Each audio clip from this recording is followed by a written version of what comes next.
Hello বন্ধুরা, আবার চলে আসলাম তোমাদের সাথে একটা ব্লগ ভিডিও নিয়ে। আর এখানে দেখো গুরুমা, গুরুদেব, তারামা, বাবা লোকনাথ আর আছে জগন্নাথ। এই ভিডিওটা কালকের, যেহেতু আমি এডিট করতে পারিনি তাই আজকে ভিডিওটা তোমাদের সাথে শেয়ার করছি। আর এখানে আছে দেখো শিব ঠাকুর, যেহেতু কালকে বৃহস্পতিবার গেছে, বৃহস্পতিবারে একটু ঠাকুরকে আলাদা স্পেশাল সাজানো হয় সবাই বাড়িতেই, তা আমিও সাজিয়েছি।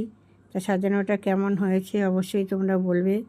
ওখানে দেখো সব ঠাকুরই আছে, যে দুটো গোপাল আছে, গণেশ, শিব। এখানে আছে আমার মা লক্ষ্মী। কত রকম ফুল নিয়ে আসে তোমাদের দাদা ভাই, কিন্তু গরমে ফুল থাকে না। এবেলা দিলেই ওবেলা শুকিয়ে যাচ্ছে, এত গরম। তার মধ্যে একটা ঘর আমার রান্না করতে হয়, একটা ঘরেই খাওয়া, একটা ঘরেই রান্না করা, সব কিছুই একটা ঘরের মধ্যে। পুজোর শেষে চলে গেলাম আমি রান্না করতে। এখানে দেখো পটলগুলো ভালো করে ধুয়ে ভেজে নিলাম পটলগুলোকে। এখানে ডিম সিদ্ধ করে নিয়ে আমি ছাড়িয়ে নিয়েছি ডিমটা। আর এখানে আলু আর পেঁয়াজটা কেটে রেখে দিয়েছি, যেহেতু পটলটা ভাজা হলে আমি করবো। এখানে মশলা নিয়ে নিয়েছি দেখো, জিরে, আদা, রসুন আর টমেটো, কাঁচা লঙ্কা পেস্ট করে নিয়েছি। এখানে পেঁয়াজ দেবো না, পেঁয়াজটা আমি ভাজা দেবো, কেন পেঁয়াজটা আমি বেটে দিই না, বেটে দিলে পুরো একদম ঘন ঘন হয়ে যায় ঝোলটা। ডিমটা আমার ভাজা হয়ে গেছে, তুলে রাখলাম। পটলও ভেজে রেখে তুলে রেখে দিলাম। আর এখানে আলুও আমি ভাজা করে নিচ্ছি। আলুটা দেখো আমার অনেকটাই ভাজা হয়ে এসছে। আমি এবার পেঁয়াজগুলোকে দিয়ে দেবো। পেঁয়াজ দিয়ে আমি বেশ, পেঁয়াজটা যখন লাল লাল হয়ে আসবে তখন আমি মশলাটা দিয়ে দেবো পেঁয়াজের মধ্যে।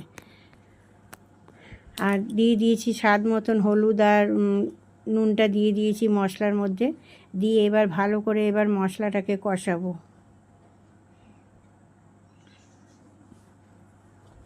মশলাটা দেখো অনেকটাই আমার কষানো হয়ে এসছে।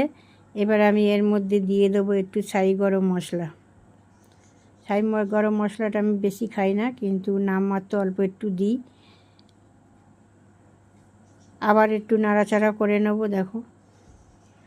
আর আমার ঝোলটাও দেখো কমপ্লিট হয়ে গেছে। এবার কেন এটা কষা কষা রাখবো, জল দেবো না। আর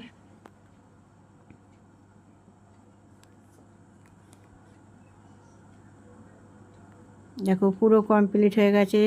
আলু দিয়ে, পটল দিয়ে ডিমের ঝোল কষা। আর এখানে করেছি গরম গরম ভাত, আর করেছি আমরা দিয়ে মসুরির ডাল। তাই হলো আজকের ভিডিও। কেমন হয়েছে অবশ্যই বলবে। ভালো লাগলে লাইক করবে, কমেন্ট করবে, শেয়ার করবে। আবার পরের ভিডিওতে দেখা হবে।